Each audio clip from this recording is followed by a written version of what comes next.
এক কথায় বলতে গেলে ক্লাস সাইডের এই কভার পুরোটা দেওয়া হচ্ছে ইঞ্জিন অয়েল লিক করতেছে। দেখেন নিচে পর্যন্ত ইঞ্জিন অয়েল, আমি হচ্ছে হাত দিয়ে দেখাই, এই যে নিচে পর্যন্ত ইঞ্জিন অয়েল ভিজে গেছে। এটার কারণ কি হতে পারে? এই সাইডে সবচেয়ে বেশি, এদিকে সবচেয়ে বেশি, আর এদিকে একটু হালকা পাতলা আছে, আবার ওই সাইডে অনেক বেশি ভিজে গেছে, ওই ভিতরে ভিজে গেছে। এটার কারণ কি হতে পারে?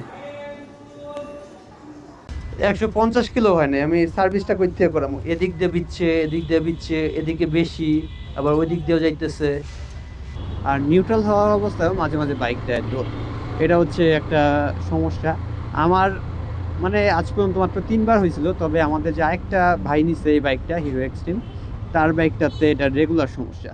হ্যালো, আসসালামু আলাইকুম বন্ধুরা, আশা করছি সবাই ভালো আছেন। আমার নতুন একটা ভিডিওতে আপনাদের সবাইকেই স্বাগতম।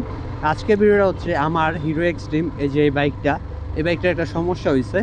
সমস্যাটা হচ্ছে, যদিও এটা সমস্যার কাতারে ফেললে সমস্যা, না ফেললে সমস্যা না, সেটা হচ্ছে বাইকের ক্লাচ সাইড থেকে ইঞ্জিন অয়েল লিক করতেছে। আর ইঞ্জিন অয়েলের লিক করার পরিমাণ খুবই কম। তারপরে হচ্ছে নতুন বাইক, চলছে মাত্র, দেখতেই পারতেছেন কত কম চলছে, 146 কিলোমিটার চলছে। আর 146 কিলোমিটার চলা বাইকের যদি ইঞ্জিন অয়েল লিক করে, মানে কেমন লাগে বিষয়টা। এই জন্য হিরোর কাস্টমার কেয়ারে যোগাযোগ করলাম। হিরোর কাস্টমার কেয়ার থেকে বললো হচ্ছে, ভাই বাইকটা নিয়ে আসেন, আপনাদের পুরো ফ্রি কস্টে আমরা এটা ঠিকঠাক করে দিতেছি। ইঞ্জিন অয়েলের মানে যেহেতু লিক করছে, সেহেতু এই বিষয়টা তারা দেখবে পুরোটা। এই জন্য হচ্ছে এখন যাচ্ছি, আর যাইয়া দেখাবো হচ্ছে বাইকটার ইঞ্জিন অয়েলের কি অবস্থা।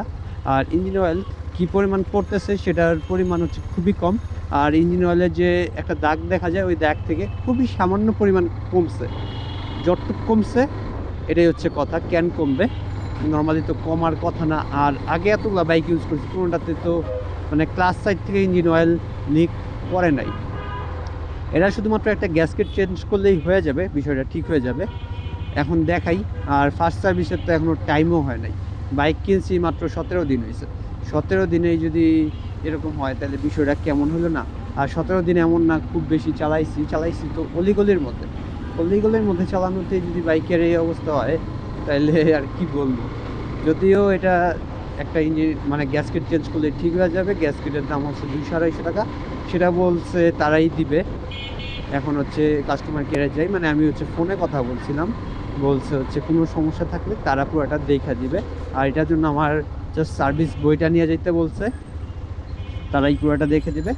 আর যে জিনিসটা লাগবে সেটা হচ্ছে সার্ভিস বইটা লাগবে, আর কিছুই লাগবে না। আর এটা ফটোকপি করে নিয়ে যেতে বলছিল, কিন্তু আমি ফটোকপি করে নিয়ে যাইনি, সরাসরি যাই, দেখি ওইদিকে ফটোকপির দোকান পাই নাকি। আর আপনাদের দেখাবো কি প্রসেস, কি না কি। মানুষের ইঞ্জিন হেড থেকে ইঞ্জিন অয়েল লিক করতেছে এই বাইকটার, অনেকের শুনছি ইন্ডিয়াতে, তাও ফার্স্ট লটের বাইকে। আর এতগুলো লট পরে বাংলাদেশে এসে যদি ক্লাস সাইড থেকে ইঞ্জিন অয়েল লিক করে, বিষয়টা কেমন হয়ে গেল না। যাই দেখি, আর একটু সামনে হচ্ছে সার্ভিস সেন্টার। আমার টেনশন হচ্ছে, চেঞ্জ তো করে দিবে ফ্রিতে, কিন্তু এই সার্ভিস সেন্টারে প্রোডাক্টটা আছে নাকি। প্রোডাক্ট না থাকলে তো আর চেঞ্জ করে দেওয়ার কোনো প্রশ্নই উঠে না। পাঠাবে আবার তেজগাঁও, আর তেজগাঁও যদি পাঠায় তাহলে আজকে আর যাওয়া সম্ভব না, অন্য একদিন যাইতে হবে। আর এখানে যদি থাকে তাহলে তো আজকে কাজটা করে নেব। আর অনেকের বাইকের একটা মেজর সমস্যা, সেটা হচ্ছে 2 নম্বর গিয়ার অথবা 1 নম্বর গিয়ার থেকে যখন হচ্ছে 2 নম্বর গিয়ারে টানতে যায় নিউট্রাল হয়ে যায়, অথবা 2 নম্বর গিয়ার থেকে যখন 1 নম্বরে দিতে যায় তখন প্রায় সময় বাইকটা নিউট্রাল হয়ে যায়। আর নিউট্রাল হওয়ার অবস্থায়ও মাঝে মাঝে বাইক দেয় তো, এটা হচ্ছে একটা সমস্যা আমার। মানে আজ পর্যন্ত মাত্র 3বার হয়েছিল, তবে আমাদের যে আরেকটা ভাই নিছে এই বাইকটা, হিরো এক্সট্রিম, তার বাইকটাতে এটা রেগুলার সমস্যা। মানে নিউট্রালের অবস্থায় বাইক মারে দৌড়। আর বাইক নিউট্রালের অবস্থায় যদি দৌড় মারে তাহলে কেমন একটা বিষয়। যদিও ফার্স্ট সার্ভিসের পর এগুলো সব আশা করি ঠিক হয়ে যাবে, কিন্তু এ কয়দিন তো ভুগতে হবে।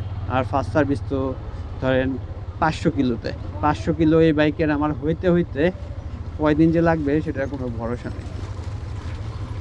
ঢুকে গেলাম হচ্ছে 60 ফিটের ধুলার শহরে।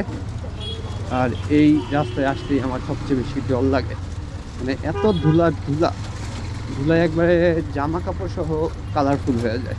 কারণ কালো জামা পরে আসছি, সাদা হয়ে পাশে ফিরবো, সাদা জামা পরে আসলে তো একবারে ধুলা, যে কাপড়ই পরি মানে একবারে ধুলা দিয়া ভরে যায়। এই জন্য এই রাস্তায় আসার সময় সবসময় চেষ্টা করি সবচেয়ে পুরানা বা যেটা ধুইতে হবে ওই ড্রেস পরে আসার জন্য। এছাড়া এই রাস্তায় কোনো অপশন নাই। ও আরেকটা সমস্যা পাইতেছি আমার বাইকে, আপনারা কেউ পাইতেছেন নাকি জানি না, সেটা হচ্ছে বাইকের বল রেসার লুজ হয়ে গেছে। মানে এত কম কিলোমিটারে বাইকের বল রেসার কেমনে লুজ হয় এটাও বুঝলাম না। বাইকের বল রেসার হচ্ছে ব্রেক ধরলে সামনে দেয়া মানে একটু কাঁপাকাঁপি করে, মানে এটা বল রেসারের সমস্যা। ধরেন এই রাস্তায় বুঝবো না, যদি আমি একটু বড় রাস্তায় চালাই তখন যদি একটু সামনে করে হুট করে ব্রেক ধরতে হয় তখন এরকম মানে কাঁপাকাঁপি করে বাইকটা। আর এটা বল রেসারের সমস্যা, আমার আগের বাইকেও হয়েছিল, এটা আমি খুব ভালো মতো জানি। এটা টাইটলি ঠিক হয়ে যাবে, তবে এত তাড়াতাড়ি হওয়াটা একটু অস্বাভাবিক ছিল বিষয়টা। নর্মালি আমার আগের বাইকে বল রেসারে হাত দিতে হয়েছে যখন বাইকের 13,000 কিলো চলে যায় তখন, আর এই বাইকে প্রায় 1300 কিলো হয়নি।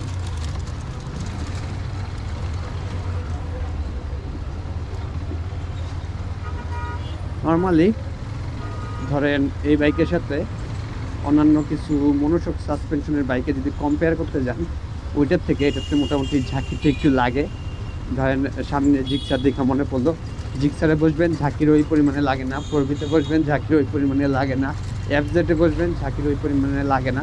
তবে এটাতে মোটামুটি ঝাঁকি লাগে, তবে আপনার ডাবল স্প্রিং কয়েল সাসপেনশনের থেকে বেটার। ধরেন আমি টিভিএস রেডার চালাইনি, এই জন্য রেডারের সাথে কম্পেয়ার করতে পারতেছি না রেডারে কতটুক লাগে, তবে এটাতে যতটুক লাগে মোটামুটি লাগে। মানে আপনার ডাবল স্প্রিংয়ের থেকে অনেক বেটার, তবে আপনার ঝাঁকির লাগবে এই বিষয়ে নিশ্চিত থাকতে পারবেন। রাস্তাঘাটে পুলিশ দেখলেই ডর লাগে কখন যাবার ঘরে, কারণ পুলিশ তো খালি খুঁজে সুতা, আর তার কাছে একটা সুতা আছে, আমার বাইকের কোনো কাগজ নাই, আর কি লাগবে তার। তার তো এই একটা সুতা পাইলেই সে মোটামুটি হ্যাপি মামলা দেওয়ার মতো। যাই হোক, আরেকটু সামনে হচ্ছে আইসে পড়ছি আমরা, আরেকটু সামনে গেলেই পাবো হচ্ছে হিরো শোরুম। আর হিরো শোরুমে যা দেখাবো বিষয়টা কী সমস্যা, কী করা যায় না করা যায়। ধরেন আমার হিরো ইগনাইটার বাইকটাতেও এই সমস্যা হয়েছিল, ওইটা হচ্ছে ধরেন 1.5 বছর পর হয়েছিল। ইঞ্জিন অয়েলের ধরেন ক্যাপেটের যে নাটটা আছে ওই নাটটা দিয়ে ইঞ্জিন অয়েল পড়তেছে, লিক করছিল। ওটা ঠিক করতে দুটা মানে রাবার চেঞ্জ করতে হয়েছিল, ওই রাবার দুটার দাম পড়ছিল 20-40 টাকা। কিন্তু এটা তো অন্য সাইড দিয়ে হইতেছে, এই জন্য এটার গ্যাস কিটার দামটা একটু বেশি। আর সবাই বলতেছিল এই বাইকের এবিএসটা অ্যাক্টিভ হয় আপনার যখন গতি থাকে 10-এর উপর, কিন্তু আমার বাইকের ক্ষেত্রে দেখতেছি যখন গতি 5-এর উপরে থাকে তখনই এবিএসটা অ্যাক্টিভ হয়, মানে এবিএসের বাতিটা নিভা যায়। আর এবিএসের বাতি নিভা যাওয়া মানে হচ্ছে আপনার বাইকে এবিএস অ্যাক্টিভ হয়ে গেছে, তখন থেকে এবিএস কাজ করতেছে। আমার সবচেয়ে বড় ভয়ের বিষয় হচ্ছে এটা হচ্ছে অটোরিকশা, নর্মাল রিক্সা আর যে কোনো ব্যাটারি চালিত গাড়িগুলো, এগুলো হচ্ছে কখন কোন দিকে যায় এগুলো কোনো ভরসা নাই। আর কয়েকদিন আগে এখানে অ্যাক্সিডেন্ট করেছিলাম করবে নিয়ে, কথা নেই বার্তা নেই, এক অটোরিকশা দিছে হচ্ছে মোড় ঘুরে, মানে একবারে 1/2 ইঞ্চি পরিমাণ দূরত্ব যে হার্ড ব্রেক করাতে থামছে। আর 4B ব্রেক তো মাশাল্লাহ সবাই জানেন, কি আর বলবো, যখন কাজ করে একবারে খাবলেয়া ধরে, যখন কাজ করে না তখন তো করেই না। 4B ব্রেকের সিস্টেমটা হচ্ছে এরকম। যাই হোক, হিরো সার্ভিস সেন্টারে আইসা পড়ছি, এখন হচ্ছে বাইকটা চেক করাইতে হবে। আর অনেকে বলতেছিল গিয়ার একটা একটা করে নামাইতে গেলে তো অ্যাক্সিডেন্ট করবো। ভাই অ্যাক্সিডেন্ট করবেন কেন? গিয়ার একটা একটা করে নামাইলে আপনার কিচ্ছু হবে না, সুন্দর মতো একটা একটা করে নামাইতে পারবেন, আর আপনার বিন্দু পরিমাণ অসুবিধা হবে না। ধরেন আপনাদের একটু থাইমা দেখাই,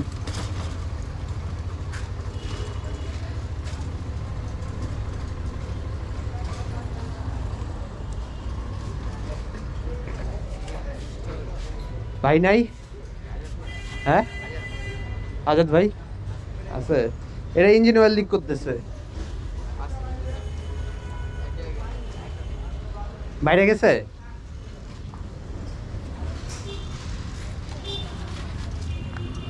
ওই সাইড থেকে দেখাই, এই যে বাইকের এই দিক দিয়ে ইঞ্জিন অয়েল লিক করতেছে, পুরাটা ভিজে গেছে। আর বাইকের অবস্থা হচ্ছে এরকম, বাইকের পেছনে হচ্ছে এই যে এই সাইড দিয়া, এই যে এদিক দিয়ে ভিজে যাইতেছে।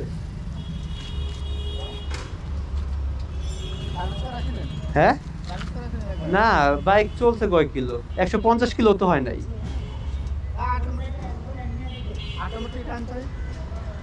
150 কিলো হয় নাই, আমি সার্ভিসটা করতে করাম, এদিক দিয়ে বিচ্ছে, এদিক দিয়ে বিচ্ছে, এদিকে বেশি, আবার ওই দিক দিয়েও যাইতেছে।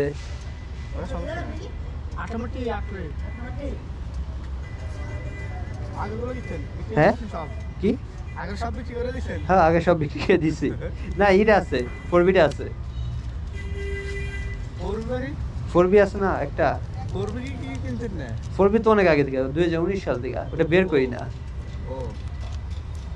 ইগনাইটার বিক্রি করে দিছি।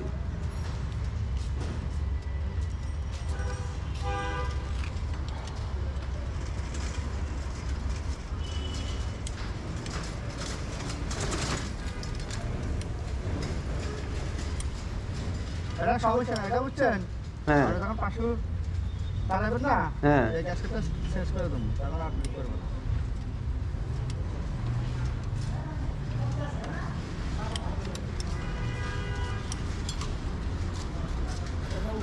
আরেকটা সমস্যা ভাই,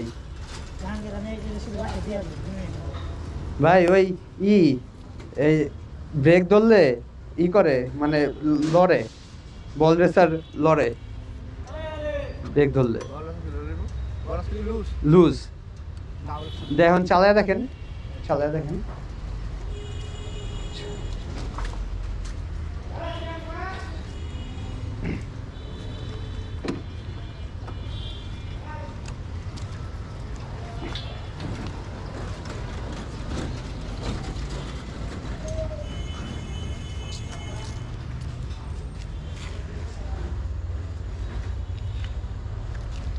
এই যে নাট বল্টু যেগুলো দেখলেন, এগুলো 2-3টা লুজ ছিল, ওগুলো একটু টাইট করে দিল, আর বললো ফার্স্ট সার্ভিসের সময় এটা চেঞ্জ হবে, তখন এটা চেঞ্জ করে দেবে।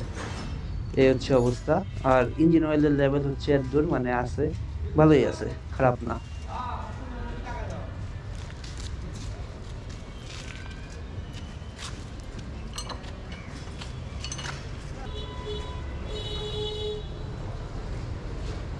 এই হচ্ছে অবস্থা। বলরেসাটা একটু টাইট দিয়ে দিল, আর ওই জিনিসগুলো একটু নাট বল্টু টাইট দিয়ে দিল। এই হচ্ছে, আমি চালাই দেখি একটু কি অবস্থা না অবস্থা।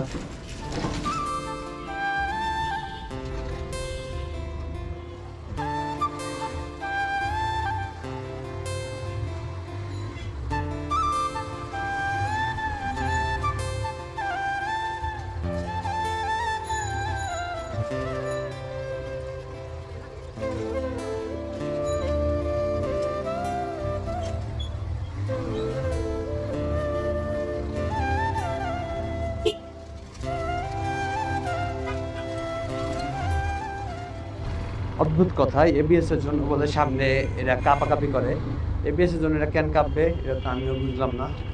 আর এবিএস এর সাথে এটার কি সম্পর্ক? এবিএস থাকুক আর না থাকুক, এটা কেন কাঁপবে? যাই হোক, চালাই। আর কষ্টের বিষয় হচ্ছে এখানে দৌড়াদৌড়িটা করতে হয়, কারণ বাসার কাছে হয়তো তাইলে টেনশন ছিল না, বাসা থেকে আসা যাওয়া আমার পইরা যায় হচ্ছে 9-10 কিলো পইরা যায় বাইকটা এখানে। আর এদিকে রাস্তা এগুলো সব বন্ধ, এই জন্য আমার একবার আগার কাছে ঘুরে আসতে হয়। কিছুটা বেটার আগের থেকে, ধরেন একটু যখন ইয়েতে যাব তখন বলতে পারবো কী অবস্থা না অবস্থা, তবে সামনের দিক থেকে বেটার লাগতেছে।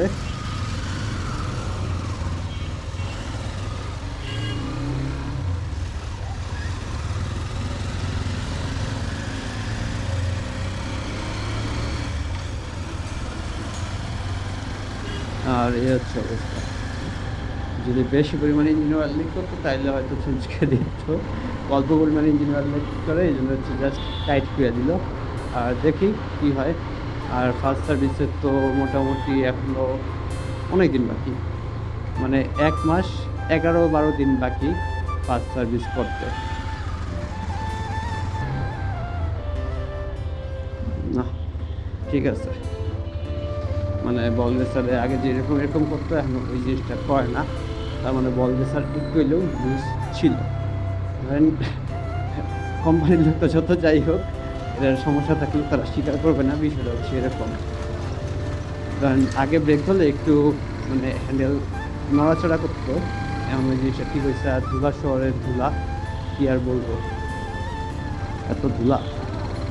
আর এখন বাজে হচ্ছে, কত বাজে টাইম কই,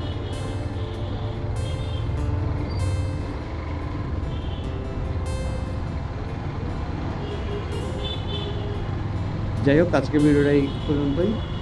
আর আপনাদের কারো যদি কোনো সমস্যা হয় তৎক্ষণাৎ হচ্ছে সার্ভিস সেন্টারে এসে পড়বেন আর জিনিসটা দেখা যাবেন কী অবস্থা না অবস্থা।